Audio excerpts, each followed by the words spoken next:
5 minutos. José de Alencar. A.D. 1. É uma história curiosa que lhe vou contar, minha prima. Mas é uma história e não um romance. Há mais de 2 anos, seriam 6 horas da tarde, dirigi-me ao Rossio para tomar o ônibus de Andaraí. Sabe que sou o homem menos pontual que há neste mundo. Entre os meus imensos defeitos e as minhas poucas qualidades, não conto a pontualidade, essa virtude dos reis e esse mau costume dos ingleses. Entusiasta da liberdade, não posso admitir de modo algum que um homem se escravize ao seu relógio e regule as suas ações pelo movimento de uma pequena agulha de aço ou pelas oscilações de uma pêndula. Tudo isto quer dizer que, chegando ao Rossio, não vi mais ônibus algum. O empregado a quem me dirigi respondeu: partiu há 5 minutos. Resignei-me e esperei pelo ônibus de 7 horas. Anoiteceu. Fazia uma noite de inverno fresca e úmida, o céu estava calmo, mas sem estrelas. A hora marcada chegou o ônibus e apressei-me a ir tomar o meu lugar. Procurei, como costumo, o fundo do carro, a fim de ficar livre das conversas monótonas dos recebedores, que de ordinário têm sempre uma anedota insípida a contar ou uma queixa a fazer sobre o mau estado dos caminhos. O canto já estava ocupado por um monte de sedas, que deixou escapar-se um ligeiro farfalhar, conchegando-se para dar-me lugar. Sentei-me.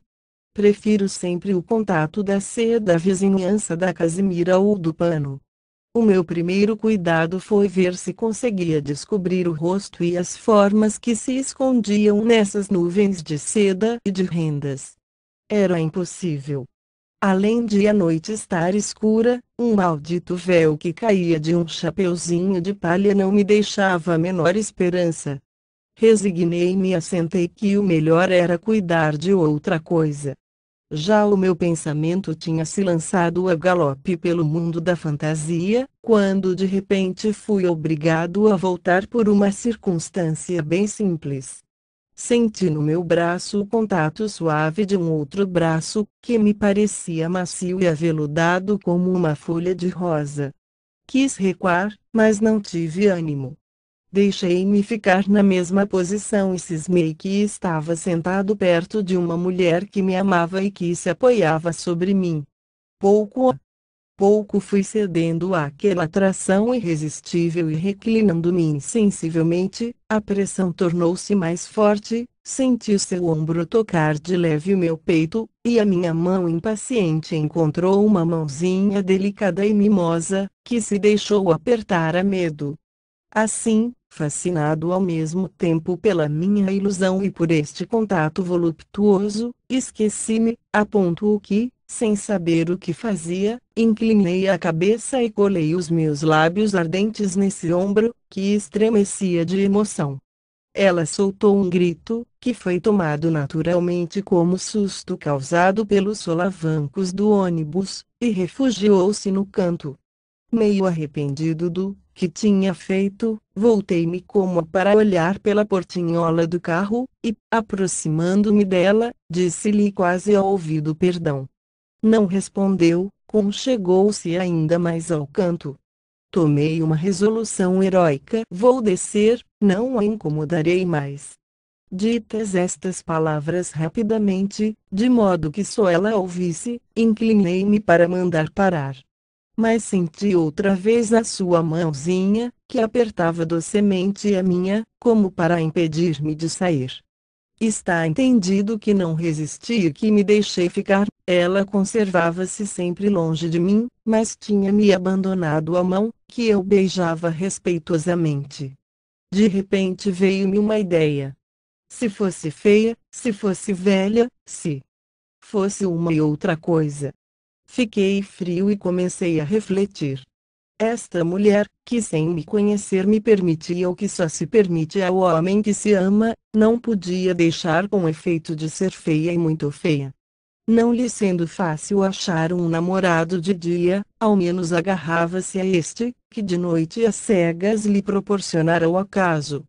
É verdade que essa mão delicada, essa espada aveludada. Ilusão. Era a disposição em que eu estava. A imaginação é capaz de maiores esforços ainda. Nesta marcha, o meu espírito em alguns instantes tinha chegado a uma convicção inabalável sobre a fealdade de minha vizinha. Para adquirir a certeza renovei o exame que tentara a princípio. Porém, ainda desta vez, foi baldado. Estava tão bem envolvida no seu mantelete e no seu véu, que nenhum traço do rosto traía o seu incógnito. Mais uma prova. Uma mulher bonita deixa-se admirar e não se esconde como uma pérola dentro da sua ostra. Decididamente era feia, enormemente feia. Nisto ela fez um movimento, entreabrindo o seu mantelete, e um bafejo suave de aroma de sandália exalou-se. Aspirei voluptuosamente essa onda de perfume, que se infiltrou em minha alma como um eflúvio celeste. Não se admire, minha prima. Tenho uma teoria a respeito dos perfumes. A mulher é uma ílor que se estuda, como a flor do campo, pelas suas cores, pelas suas folhas e sobretudo pelo seu perfume. Dada a cor predileta de uma mulher desconhecida, o seu modo de trajar e o seu perfume favorito, vou descobrir com a mesma exatidão de um problema algébrico se ela é bonita ou feia. De todos estes indícios, porém, o mais seguro é o perfume. Isto por um segredo da natureza, por uma lei misteriosa da criação, que não sei explicar. Por que é que Deus deu o aroma mais delicado à rosa, ao heliotrópio, à violeta, ao jasmim, e não a essas flores sem graça e sem beleza, que só servem para realçar as suas irmãs? É de certo por esta mesma razão que Deus só dá à mulher linda esse tato delicado e sutil, esse gosto apurado, que sabe distinguir o aroma mais perfeito. Já vi, minha prima, porque esse odor de sândalo foi para mim como uma revelação. Só uma mulher distinta, uma mulher de sentimento, sabe compreender toda a poesia desse perfume oriental, desse áxis do olfato, que nos embala nos sonhos brilhantes das 1001 noites. Que nos fala da Índia, da China, da Pérsia, dos esplendores da Ásia, e dos mistérios do berço do sol. O sândalo é o perfume das odaliscas de Istambul, e das uris do profeta. Como as borboletas que se alimentam de mel, a mulher do Oriente vive com as gotas dessa essência divina. Seu berço é de sândalo. Seus colares, suas pulseiras, o seu leque, são de sândalo. E, quando a morte vem quebrar o fio dessa existência feliz, é, ainda, em uma urna de sândalo que o amor guarda suas cinzas queridas.